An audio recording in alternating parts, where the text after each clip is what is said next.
जयकारा बोलो माता रानी का। जगत माई महामाई माँ भद्रकाली की जय बोलो। माता रानी के सांचे दरबार की जय बोलो। तो मेष राशि वालों, स्वागत है आप सभी का मेष मंथन भिंड यूट्यूब चैनल में। बंधुओं, अब समय आ चुका है कि जब आप अपने जीवन के हर एक कष्ट, धोखे और परेशानियों से छुटकारा प्राप्त कर लेंगे। जी हाँ बंधुओं, अब आपका बड़े से बड़ा दुश्मन भी आपके सामने घुटनों पर बैठ जाएगा, आपसे नजरें तक नहीं मिला पाएगा। जी हाँ बंधुओं, हम आपको आज एक ऐसा प्राचीन तंत्र देने जा रहे हैं जो अत्यंत गुप्त है परंतु बेहद ही शक्तिशाली है। जब आप इस तंत्र का प्रयोग करना शुरू करेंगे तो इसके परिणाम आपको तुरंत ही अपने जीवन में, अपने शरीर पर और अपने घर में दिखाई देने शुरू हो जाएंगे। इस तंत्र से दैवीय ऊर्जाएं, दिव्य शक्तियां घनीभूत हो जाती हैं, केंद्रित हो जाती हैं और आपकी हर एक इच्छा और मनोकामना को पूरी करने के लिए आतुर हो जाती हैं। जी हाँ बंधुओं, इस तंत्र विद्या के लिए आपको इन दो चीजों को अपने घर आज ही लाना होगा जब आप इस कार्यक्रम को देख रहे हैं, क्योंकि आप जितनी देर करेंगे उतना ही पवित्र समय गुजरता चला जाएगा और आपके जीवन के लिए परेशानियां बढ़ती चली जाएंगी। बंधुओं, एक बात यहाँ पर हम आपको पहले ही बता दें कि आज आप इस कार्यक्रम को पूरा अवश्य देखना, अंत तक देखना और सबसे महत्वपूर्ण बात कि इसे बिल्कुल अकेले में ही देखना। और हम आपसे वादा करते हैं कि जब आप इस कार्यक्रम को अंत तक देख लेंगे और उसके बाद इस कार्यक्रम में बताई गई चीजों और विद्याओं का प्रयोग अपने जीवन में शुरू कर देंगे, जो कि बहुत ही सरल हैं परंतु बेहद गुप्त हैं, तो आपके जीवन में अद्भुत परिणाम आप देखेंगे। हम तो यहाँ तक कहेंगे कि जिन चीजों के लिए आप अब तक तड़प रहे हो वे सारी चीजें आपको एक एक करके मिलने शुरू हो जाएंगी। जी हाँ बंधुओं, अब आपके मन में विचार आ रहा होगा कि आखिर ऐसी कौन सी चीजें हैं और आखिर ऐसा कौन सा तंत्र है और हमें आज तक किसी ने इस तंत्र के विषय में क्यों नहीं बताया है। तो बंधुओं, हम आपको बता दें कि जो सचमुच में काम करने वाली विद्याएं होती हैं उन्हें जानबूझकर गुप्त रखा जाता है।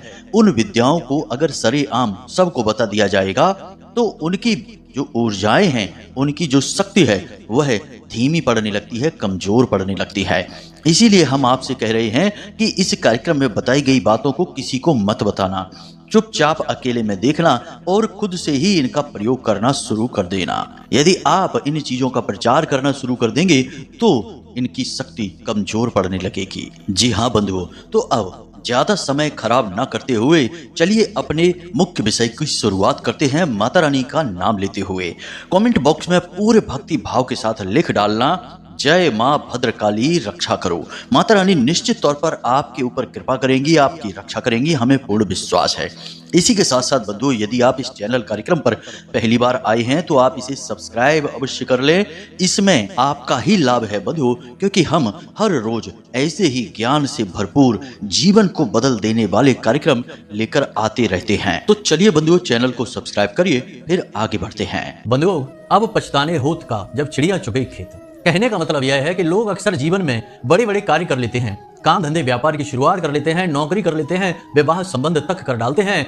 फिर जब तकलीफें आती हैं, परेशानियां आती हैं, जीवन में पल पल में रुकावटें आती हैं, तब उन्हें याद आता है कि क्यों ना अपनी कुंडली, अपना चार्ट दिखा लिया जाए और जीवन में आ रही परेशानियों का कारण जान लिया जाए। लेकिन बंधुओं, यह बहुत देर से होने वाली प्रक्रिया है। बेहतर प्रक्रिया यह है कि कोई भी महत्वपूर्ण कार्य आपको करना है तो पहले अपनी कुंडली का सही आकलन करवा लिया जाए, ग्रह दशा का, महादशा का, ग्रहों की सकारात्मक स्थितियों का पूर्ण ज्ञान हासिल कर लिया जाए। उसके बाद ही कोई भी महत्वपूर्ण कदम उठाया जाए तो आपकी तरक्की के, काम धंधे में, व्यापार में उन्नति के बहुत अधिक चांसेस रहते हैं, जीवन भी सरल बनता है। तो ऐसे में यदि आप आज की स्थिति में कोई ऐसी महत्वपूर्ण परिस्थिति का सामना करने वाले हैं तो आप श्रेष्ठ कुंडली का आकलन करवा सकते हैं। नीचे दिए गए नंबरों पर आप कॉल करें, मैसेज करें, एक बहुत ही मामूली सी दक्षिणा के साथ श्रेष्ठ मार्गदर्शन प्राप्त करें, फिर जीवन में आगे बढ़े। बाकी माता रानी आपका सहयोग करेंगी ही। हमारी तरफ से शुभकामनाएं। ध्यान से सुनिए। तो बंधुओं, हमने आपको चीजों के विषय में पहले भी कई बार ज्ञान दिया है और उन चीजों के प्रयोग करने से सैकड़ों, हजारों लोगों को बहुत लाभ भी प्राप्त हुए हैं। लोग हमें कमेंट करते हैं, मैसेज करते हैं और कहते हैं कि गुरुजी, आपने जो हमें उपाय बताया, जिन चीजों के बारे में हमें ज्ञान दिया, हमने जब उन चीजों का प्रयोग करना शुरू किया तो हमारे जीवन में अद्भुत बदलाव आने शुरू हो गए। मतलब कहने का यह है कि कई लोगों को अपने जीवन के कष्टों से मुक्ति प्राप्त हुई है। अब बंधुओं, ये सब बातें हम आपको इसलिए बता रहे हैं कि अब तक हमने आपको जिन चीजों के विषय में बताया है वह इन दो चीजों के आगे कुछ भी नहीं है। जी हाँ बंधुओं, इन दो चीजों की शक्तियां बहुत अधिक हैं। इन्हें जानबूझकर गुप्त रखा जाता है। इनके विषय में लोगों को जानबूझकर बताया नहीं जाता है क्योंकि इनके दुरुपयोग होने का खतरा बना रहता है। इन चीजों के विषय में पुराणों में देखने को कई बार आता है कि ये उपाय हमारे पुराने प्राचीन ऋषि मुनि राजा महाराजाओं को और राजकुमारों को इन चीजों के विषय में बताया करते थे और इन चीजों के प्रयोग से इन राजा महाराजाओं को बहुत सारी खुशियां प्राप्त होती थी, बड़े बड़े राज्यों की विजय प्राप्त होती थी, धन दौलत और संपदा अकूत मात्रा में भर जाया करती थी, खजाने भरे रहा करते थे और सुंदर कन्याओं से उनका विवाह हो जाया करता था। तो कहने का मतलब यह है कि ये दो चीजें प्राचीन गुप्त महाविद्याएं हैं। अब समय आ गया है कि जब आप इन दो चीजों से अपना परिचय करें और इनके प्रयोग करने शुरू करें। बंधुओं, अब आगे कार्यक्रम में जो हम आपको बताने जा रहे हैं उसे बिल्कुल ध्यान के साथ सुनना है और जरूरत पड़े तो कुछ चीजों को आप नोट भी करते चले। तो अब ध्यान से सुनिए बंधुओं। भोलेनाथ, जिन्हें हम महादेव कहते हैं, उन्हें महादेव या महाकाल यानी उनके नाम के आगे महा इसलिए लगा है क्योंकि वे इन सब चीजों से ऊपर हैं। देवों से भी वे ऊपर हैं, काल यानी समय से भी वे परे हैं। वे समय की सीमाओं में नहीं आते हैं। अब महादेव की एक विशेष खूबी है कि जब किसी के जीवन में हद से ज्यादा कष्ट लिखा रहता है और उन कष्टों को भोगते भोगते जातक परेशान हो जाता है, उसे कोई मार्ग नहीं दिखाई देता, तो वह महादेव की शरण में चला जाता है। और जब महादेव की शरण में वह जाता है तो महादेव उसके माथे पर लिखी हुई किस्मत की लकीरों को बदल डालते हैं। उसके भाग्य को पलटने की, उसकी किस्मत को बदल देने की और कष्ट की जगह उसके जीवन में, उसकी किस्मत में खुशियों को लिख देने की क्षमता, शक्ति, पराक्रम्य केवल भोलेनाथ के पास है, महादेव के पास है। इसी प्रकार पुराणों में एक कथा सुनने को मिलती है कि ब्रह्मा जी एक बार परेशान होकर भोले बाबा से मिलने उनके धाम पहुंचते हैं और जब उनके धाम पहुंचते हैं तो भोले बाबा आंख मूंद कर समाधि में बैठे थे। तो ब्रह्मा जी जब भोले बाबा के पास पहुंचे तो माता पार्वती ने उनसे पूछा कि क्या हुआ, आप इतने परेशान क्यों दिखाई दे रहे हैं। तो ब्रह्मा जी माता पार्वती से शिकायत करते हुए कहते हैं कि हम भोले बाबा से बहुत परेशान हो चुके हैं। पार्वती माता पूछती हैं कि आखिर क्या हुआ, ऐसी कौन सी बात हो गई। तो ब्रह्मा जी कहते हैं कि हम किसी जातक के जीवन में उसके कर्म के अनुसार दुख और कष्टों को लिखते हैं और वह जातक अपने कष्ट और परेशानियों को भोग भी रहा होता है, अपने कर्म काट रहा होता है, लेकिन कहीं से उसे जब भोले बाबा के बारे में पता चलता है तो वह उनकी शरण में चला जाता है। और जब भोले बाबा की शरण में कोई जातक आता है तो ये भोले बाबा सदा शिव महादेव उसकी किस्मत को बदल कर रख देते हैं, हर एक कष्ट को काट देते हैं, उसकी जीवन में, उसकी किस्मत में, उसके भाग्य में खुशियां ही खुशियां लिख देते हैं। यानी कि ये हमारे लिखे हुए विधान को, विधि के विधान को ही पलट कर रख देते हैं। ऐसा कैसे चलेगा माते, जब भोले बाबा किसी की किस्मत का फैसला खुद ही कर देंगे तो फिर हम ब्रह्मा और विष्णु जी यानी नारायण श्री हरि विष्णु की आवश्यकता ही क्या है। तो माता पार्वती कहती हैं कि इसमें भोले बाबा का कोई दोष नहीं है। भोले बाबा हैं ही इतने भोले कि वे केवल जो सामने दिखता है, जिसका भाव गहरा है, जो दर्द में होता है, जिसकी आंख से आंसू बहते हैं, बस उसी को देखकर पिघल जाते हैं। इसीलिए तो इनका नाम भोलेनाथ है, क्योंकि ये जातक के दुख को देख ही नहीं सकते हैं। और जैसे ही जातक इनके आगे आकर आंसू बहाता है, दुखी होता है, तो ये उसके सारे कष्ट स्वयं अपने ऊपर ले लेते हैं और उसके जीवन में खुशियां ही खुशियां भर देते हैं। यानी कि भोलेनाथ का यह व्यक्तिगत स्वभाव है। और चाहे देव हो, दानव हो, मानव हो या स्वयं महादेव ही क्यों ना हो, अपने स्वभाव के विपरीत कोई जा ही नहीं सकता है और यही भोलेनाथ की मजबूरी है। तो इस कहानी से हमें यह शिक्षा मिलती है कि जब जीवन में कष्ट बढ़ जाए, परेशानियां बढ़ जाएं, तो भोलेनाथ की शरण में चले जाइए। ऋषि मार्कंडेय जो अल्प आयु थे, भोलेनाथ की शरण में जाते ही अमर हो गए और भोले बाबा के आजीवन सेवक और भक्त बन गए। तो ये सारी बातें हम आपको इसलिए बता रहे हैं कि यह जो क्रिया है, यह जो उपाय है, यह भोलेनाथ से ही जुड़ा हुआ है। जी हाँ बंधुओं, केवल भोले बाबा में ही यह सामर्थ्य है कि वे आपके जीवन भर के कष्ट और परेशानियों को मिटा सकते हैं। तो अब जरा ध्यान से सुनिए, आपको दो चीजों की आवश्यकता है। पहली चीज सांप का यानी नाग और नागिन का एक जोड़ा। नाग और नागिन का जोड़ा वैसे तो चांदी का होना चाहिए, परंतु यदि आपकी सामर्थ्य ना हो तो आप तांबे का भी ले सकते हैं। अब नाग और नागिन के जोड़े का क्या करना है, इसके बारे में हम आगे आपको बताने जा रहे हैं। अब दूसरी चीज के विषय में ध्यान से समझिए। दूसरी चीज है श्वेतार्क गणपति या स्वयं भू गणपति। जी हाँ बंधुओं, अब ये दो चीजें आपको कहाँ मिलेंगी, इनके बारे में समझते हैं। तो जो नाग नागिन का जोड़ा है वह तो आपको किसी भी पूजा पाठ की दुकान पर आसानी से मिल ही जाएगा, उसमें परेशानी नहीं है। लेकिन ये जो श्वेतार्क गणपति हैं या स्वयं भू गणपति हैं, इनके विषय में आपको जानना बेहद आवश्यक है। हो सकता है कि आप में से बहुत सारे लोगों ने स्वयं भू गणपति का कभी नाम भी ना सुना हो, जिन्हें श्वेतार्क गणपति कहते हैं, इनका कभी नाम भी ना सुना हो। तो आज हम आपको इनसे परिचय कराने जा रहे हैं। आपने अक्सर यह देखा होगा कि खासतौर से सावन के महीने में भोले बाबा के शिवलिंग पर एक पुष्प चढ़ाया जाता है जिसे आंख का पुष्प कहा जाता है। जी हाँ बंधुओं, इसे आर्क भी कहते हैं, आंख भी कहते हैं। यह पुष्प जिसमें से सफेद रंग का दूध जैसा कुछ निकलता है, तरल पदार्थ, यह बहुत ही जहरीला होता है और भोले बाबा को तो जहरीली चीजें ही चढ़ाई जाती हैं। फिर चाहे भांग हो, धतूरा हो, आर्क हो, कुछ भी हो, भोले बाबा सब ग्रहण कर लेते हैं, कष्ट खुद ले लेते हैं, खुशियां हमें दे देते हैं। तो यह आंख का फूल आपने देखा होगा, भोले बाबा को चढ़ाया जाता है। यह भोले बाबा को अत्यंत प्रिय होता है। अब इस आंख के पौधे को एक विशेष आशीर्वाद गणपति के द्वारा प्राप्त है और वह आशीर्वाद यह है कि यह आंख का पौधा पुराना होता जाएगा, यानी कि लगभग 11 वर्ष का हो जाएगा। तो इसकी जड़ का जो केंद्र है वह बिल्कुल गणेश जी का रूप ले लेगा, यानी कि स्वयं गणेश जी प्रकट हो जाएंगे। अब गणेश जी यहाँ क्यों प्रकट होंगे, क्योंकि यह पौधा स्वयं भोलेनाथ का प्रतीक माना जाता है और गणेश जी को भोले बाबा का साथ बहुत अधिक प्रिय है। और एक बात हम बता दें कि पुराणों में यह घटना लिखी हुई है, आपने भी सुनी होगी कि भोलेनाथ गणपति से बहुत अधिक प्रसन्न रहते हैं। भोले बाबा ने ही उन्हें प्रथम पूज्य होने का वरदान भी दिया था। जब उन्होंने अपने संसार का एक चक्कर लगाने वाली घटना जो थी उसके विषय में गणेश जी ने अपने माता पिता यानी माता पार्वती और भोले बाबा का चक्कर लगा लिया तो भोलेनाथ बहुत प्रसन्न हो गए। यह कहानी लंबी है, फिर कभी आपको सुनाएंगे। तो कहने का मतलब यह है कि भोलेनाथ के साथ गणपति वहां प्रकट हो जाते हैं। अब आपको क्या करना है, अब इसे जरा ध्यान से समझिए। अब कोई पौधा जो आंख का है वह कितना पुराना है यह कैसे पता चलेगा, और उसकी जड़ में गणपति निर्मित भी हो पाए हैं कि नहीं हुए हैं यह भी कैसे पता चलेगा। आप कहाँ तक पौधों को ढूंढते और उनकी जड़ को खोदते फिरेंगे।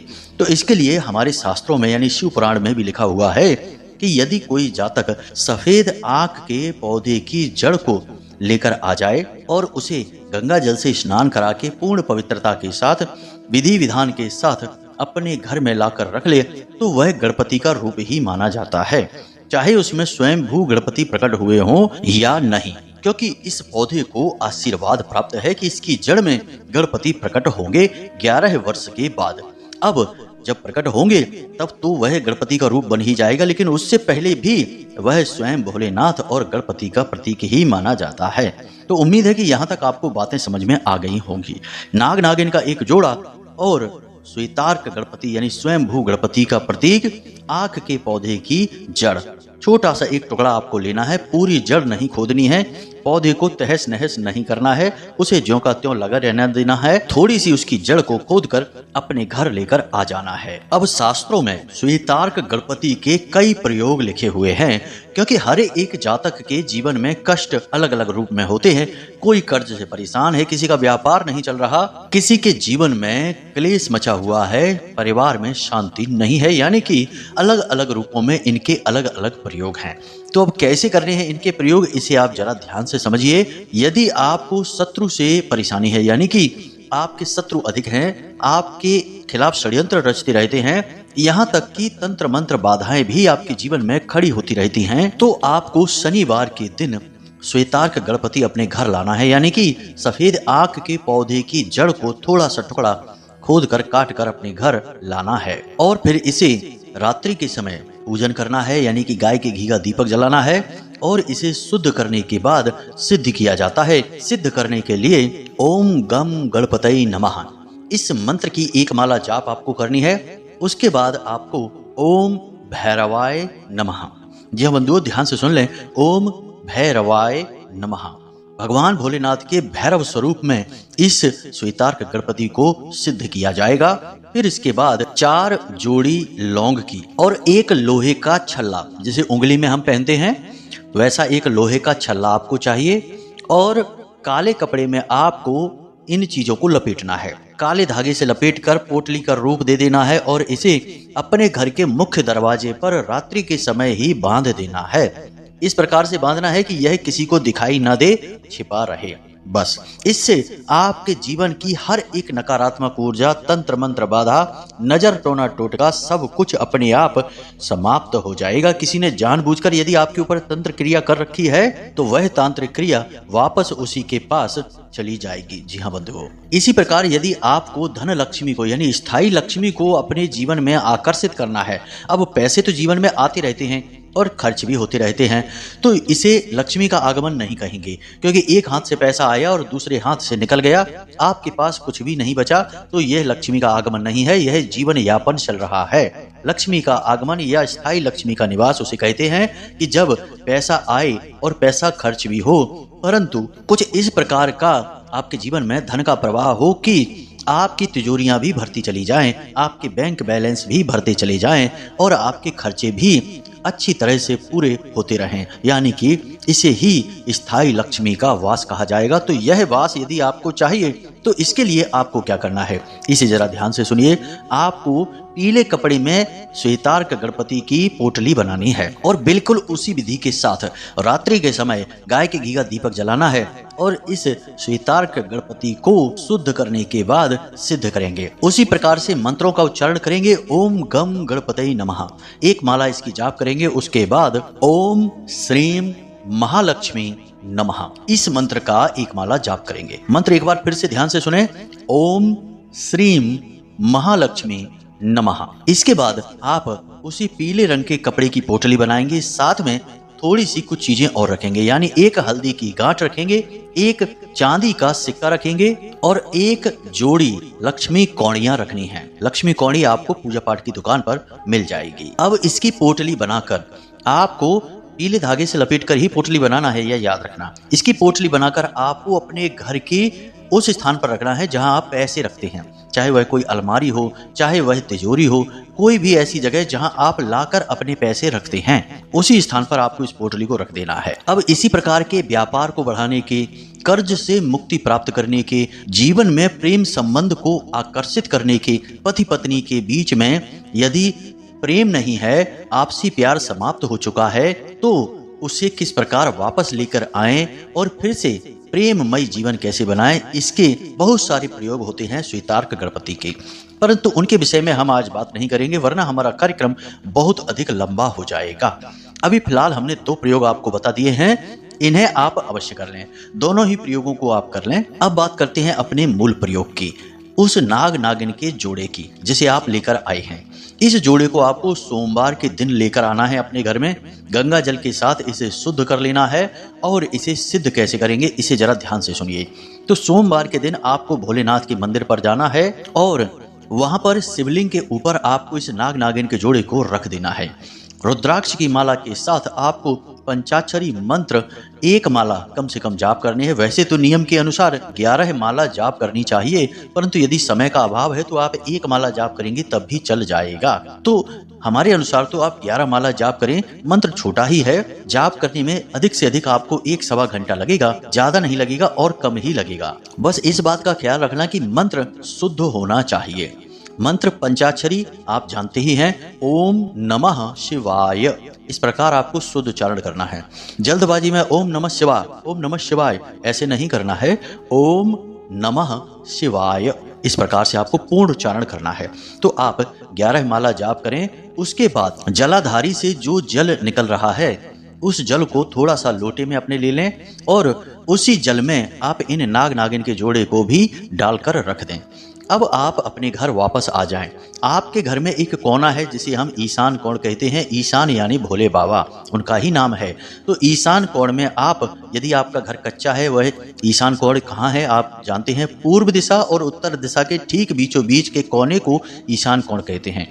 तो यदि वहां पर कच्ची जमीन है तो आप वहां पर थोड़ा सा एक गड्ढा खोदें और इस नाग नागिन के जोड़े को मिट्टी में दबा दें। उसके ऊपर आप एक गमला रखें और उस गमले में आप बेल पत्र का पौधा लगाएं और एक शिवलिंग छोटा सा लाकर रख दें।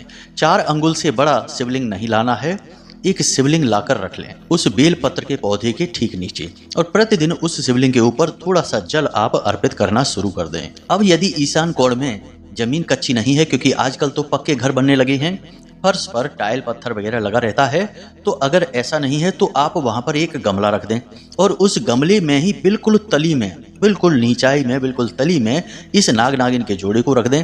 उसके ऊपर मिट्टी डालें, उसी के ऊपर आप यह बेलपत्र का पौधा लगाएं और उसी के ऊपर आप भोलेनाथ को स्थापित कर दें। ऐसा भी कर सकते हैं, इसमें भी कोई समस्या नहीं है। अब कुछ लोग होंगे जो कहेंगे कि गुरुजी, हमारे घर में तो ईशान कोण में कोई कमरा पड़ता है, वहां पे तो प्रकाश की भी व्यवस्था नहीं है, तो वहां तो पौधा जीवित ही नहीं रह पाएगा, गमला भी नहीं रख सकते हैं, तो क्या करें?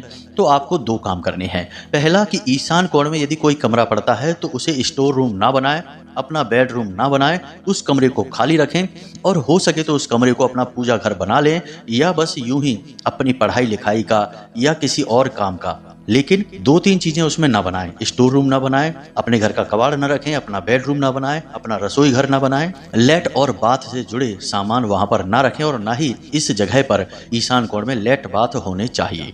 तो इन चीजों से आपको बचना है। कमरा है या जगह है तो उसे खाली रखें, साफ सुथरा रखें। अगर प्रकाश की व्यवस्था है तो फिर आप, हमने बता ही दिया है, इस क्रिया को करें। अगर प्रकाश की व्यवस्था नहीं है तब भी आप कमरे को खाली रखें, साफ सुथरा रखें और वहां पर बल्ब हमेशा 24 घंटे जलते रहना चाहिए। प्रकाश हमेशा वहां रहना ही चाहिए, चाहे आप बल्ब से प्रकाश लेकर आए फिर भी वहां प्रकाश हमेशा होना ही चाहिए। तो एक तो यह कार्य होगा जो आपको करना है। दूसरा कार्य यह है कि आपके घर की छत पर ईशान कोण जिस भी दिशा में पड़ता है, जिस तरफ पड़ता है, आप इस गमले को जिसमें नाग नागिन का जोड़ा रखा हुआ है, इस गमले को छत पर ईशान कोण में रख लें, तब भी वही फल आपको प्राप्त होगा। यदि आप जमीन पर नीचे रखते तो बात ही अलग थी, क्योंकि भूमि से आधार संपर्क हो जाता गमले का, परंतु आप छत पर भी रख देंगे तब भी कोई विशेष परेशानी नहीं है। तो इस प्रकार नाग नागिन के जोड़े को अपने घर में स्थापित कर लें। किसी भी प्रकार की नकारात्मक ऊर्जा, राहु केतु की परेशानी, शनि की परेशानी या फिर किसी भी अन्य प्रकार की परेशानी आपके जीवन में है, वह समाप्त होनी शुरू हो जाएगी। प्रतिदिन भोले बाबा को जल समर्पित आप करेंगे और हमने कहा ही था कि जिसके जीवन में चाहे किसी भी प्रकार का कष्ट क्यों ना हो, चाहे वह देवी देवताओं से कष्ट आ रहा हो, चाहे ग्रह नक्षत्रों से हो, चाहे किसी भी प्रकार की बाधा हो, एक बार जो भोले बाबा की शरण में चला गया, उसके जीवन के सारे कष्ट और परेशानी भोले बाबा स्वयं ग्रहण कर लेते हैं और उस जातक के जीवन में खुशियां और आनंद भर देते हैं, उसके भाग्य को ही पलट कर रख देते हैं। तो इस प्रकार से आपको इन क्रियाओं को करना है। इन क्रियाओं को करने के सारे विधि विधान हमने आपको समझा ही दिए हैं। कार्यक्रम को आप अच्छी तरह से समझ चुके हैं, देख चुके हैं। अब इन क्रियाओं को आप अपने जीवन में करिए और उसके बाद क्या परिणाम आपको प्राप्त होते हैं, उन्हें हमें कमेंट करके या फिर वीडियो में दिए गए नंबर के माध्यम से फोन करके अवश्य बताना है। क्योंकि बंधुओं, हम जो मेहनत करते हैं, जो क्रियाएं, जो उपाय आपको बताते हैं, वे अत्यंत सिद्ध होते हैं, अपने आप में ही महाशक्ति को लेकर चलते हैं और पूर्ण रूप से सात्विक होते हैं, यानी देवी देवताओं से जुड़े हुए होते हैं। तो हम तो जानते ही हैं कि ये क्रियाएं काम करती हैं, परंतु आपके मुख से सुनकर हमें बहुत गहरे आनंद की प्राप्ति होती है कि चलो हमारी मेहनत सफल हुई, माता रानी की जो हम भक्ति करते हैं वह भी हमारी सफल हो गई, क्योंकि जन सेवा में हमारा प्रयास काम कर रहा है। इस वजह से हम आपसे कहते हैं कि यदि आपके जीवन में जब सुधार आना शुरू हो जाए तो हमें एक बार बताना अवश्य, हमें बहुत अच्छा लगेगा। तो चलिए बंधुओं, आज के इस कार्यक्रम को यहीं पर समाप्त करते हैं। अब यदि कोई प्रश्न आपके मन में हो या कुंडली विश्लेषण कराना हो तो हमने वीडियो में नंबर दे रखा है, इस नंबर पर आप फोन कर सकते हैं। दिन में 10 बजे से लेकर शाम को 4 बजे के बीच में इसी समय फोन करें, क्योंकि इससे पहले और इससे बाद हम माता रानी की सेवा में रहते हैं तो आपसे बात नहीं हो पाएगी। तो उम्मीद करते हैं कि आप हमारी बातें समझ रहे हैं। अब आज के कार्यक्रम में हम आपसे विदा लेते हैं। हमेशा हंसते रहिए, मुस्कुराते रहिए, सकारात्मक रहिए और दिन में एक बार मंदिर अवश्य हो आइए, क्योंकि आपका उद्धार तो वहीं से होना है। तो प्रेम से बोलिए जय माई की, जय मां भद्रकाली, जय बाबा भोलेनाथ। आपका कल्याण होगा। धन्यवाद।